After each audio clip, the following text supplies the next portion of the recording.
इस एयरपोर्ट को अटल बिहारी वाजपेयी जी की सरकार ने 2003 में ही फाइल में मंजूरी दे दी थी। 2003 में आप में से बहुत होंगे जिसका जन्म नहीं हुआ होगा। बहुत वो लोग होंगे जो उस समय 25-30 साल के 35 साल के हुए होंगे और आज रिटायर्ड की हो गए। लेकिन एयरपोर्ट नहीं बना।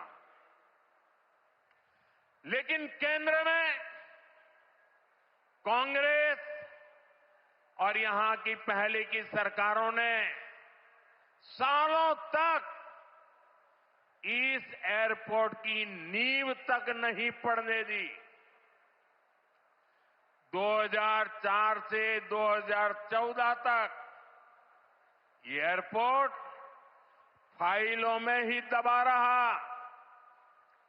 जब हमारी सरकार बनी तो यूपी में सपा की सरकार थी।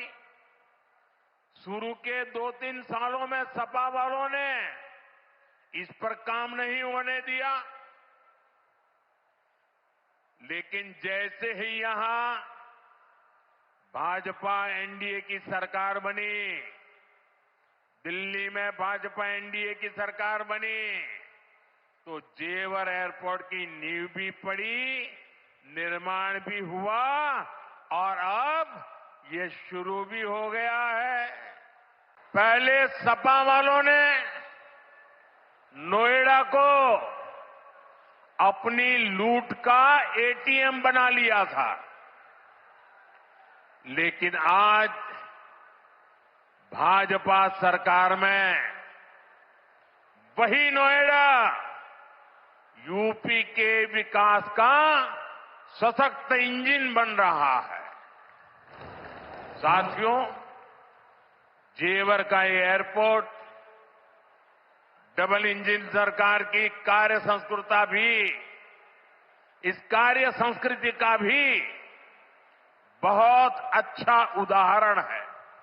भारत तो बहुत बड़ी मात्रा में कच्चा तेल और गैस, ये जहां युद्ध चल रहा है ना, इस युद्ध से प्रभावित इलाके से मंगाता है। इसलिए सरकार हर वो कदम उठा रही है जिससे सामान्य परिवारों पर, हमारे किसान भाई बहनों पर इस संकट का बोझ न पड़े। साथियों, संकट के इस समय में भी भारत ने अपने तेज विकास को निरंतर जारी रखा है। मैं सिर्फ पश्चिमी उत्तर प्रदेश की ही बात करूं तो पिछले कुछ सप्ताह में ही ये चौथा बड़ा प्रोजेक्ट है जिसका शिलान्यास या लोकार्पण हुआ है।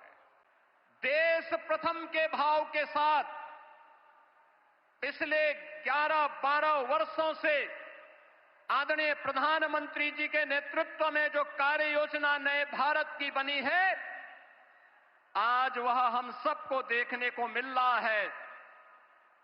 भारत के अंदर पेट्रोलियम उत्पादों का दाम नियंत्रित है, उसकी आपूर्ति स्मूथ बनाई गई है। उत्पादों के दाम आसमान छूते हैं। उनमें न केवल पेट्रोलियम पदार्थों के दाम आसमान छू रहे हैं, बल्कि उसका अत्यंत अभाव है। वहां पे अव्यवस्था जिसमें पेट्रोलियम उत्पादों पर एक्साइज ज्ञापित करता हूं। विकास की नई ऊंचाइयों के साथ जनता को राहत का हिस्सा है। मान्यवर, आपने पिछले 11-12 वर्षों में नए भारत को प्रत्येक क्षेत्र में जो विकसित भारत की दिशा में अग्रसर करने के लिए कदम बढ़ाए हैं, आज वह हमें हर एक सेक्टर में देखने को मिल रहे हैं। ये नोएडा इंटरनेशनल एयरपोर्ट इसी श्रृंखला का हिस्सा है।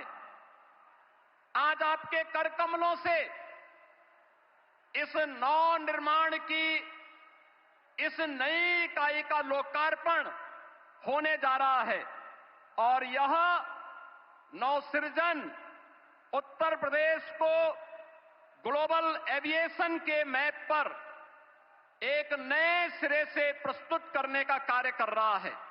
मान्यवर, आपने हमेशा से हम सबको एक मार्गदर्शन दिया है कि जो भी करना है बड़ा करना है, बड़ा सोचना है और बड़ा बनने की दिशा में उसे अग्रसर करना है।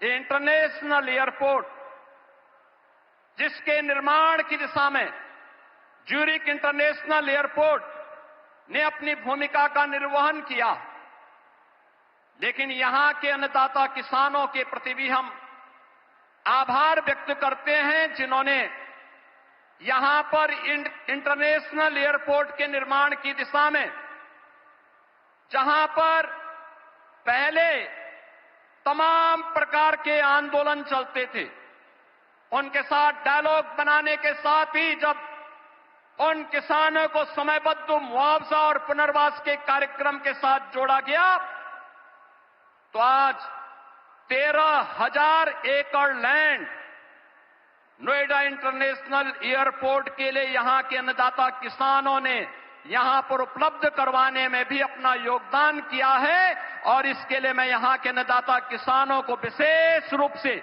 हृदय से धन्यवाद दूंगा कि जिन्होंने इस पूरी प्रक्रिया में अपना सकारात्मक योगदान दिया और यहां के जनप्रतिनिधियों के साथ मिलकर के विकास के इस कार्यक्रम को आगे बढ़ाया है। उत्तर प्रदेश के अंदर जो पोटेंशियल था, उस पोटेंशियल को आज इस नोएडा इंटरनेशनल एयरपोर्ट और इसके साथ जुड़ रही ये तमाम प्रकार की सुविधाएं एक नई ऊंचाई तक पहुंचाने में निर्णायक भूमिका का निर्वहन करेगा। बहनों और भाइयों, आज का अवसर आदरणीय प्रधानमंत्री जी के प्रति आभार व्यक्त करने और उनके प्रति कृतज्ञता ज्ञापित करने का भी एक अवसर हम सबके सामने है। आपने देखा होगा, कल ही रामनवमी के पावन अवसर पर पूरे देश के अंदर उत्सव और उत्साह का माहौल था। पूरी दुनिया में वर्तमान में अव्यवस्था है, अराजकता का सा माहौल है, संशय की सी स्थिति है और पूरी दुनिया के अंदर पेट्रोलियम उत्पादों के दाम आसमान छूते हुए दिखाई दे रहे हैं। लेकिन अपने दूरदर्शी सोच, सब कुछ भारत के लिए देश प्रथम के भाव के साथ पिछले 11-12 वर्षों से आदरणीय प्रधानमंत्री जी के नेतृत्व में जो कार्य योजना नए भारत की बनी है, आज वह हम सबको देखने को मिल रहा है।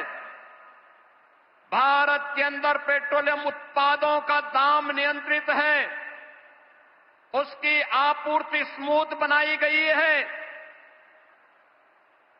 उस पूरी व्यवस्था में अमेरिका जैसे दुनिया के विकसित देशों में भी, जहां पेट्रोलियम उत्पादों के दाम आसमान छूते हुए दिखाई दे रहे हैं, भारत के पड़ोस में जितने भी देश हैं, उनमें न केवल पेट्रोलियम पदार्थों के दाम आसमान छू रहे हैं, बल्कि उसका अत्यंत अभाव है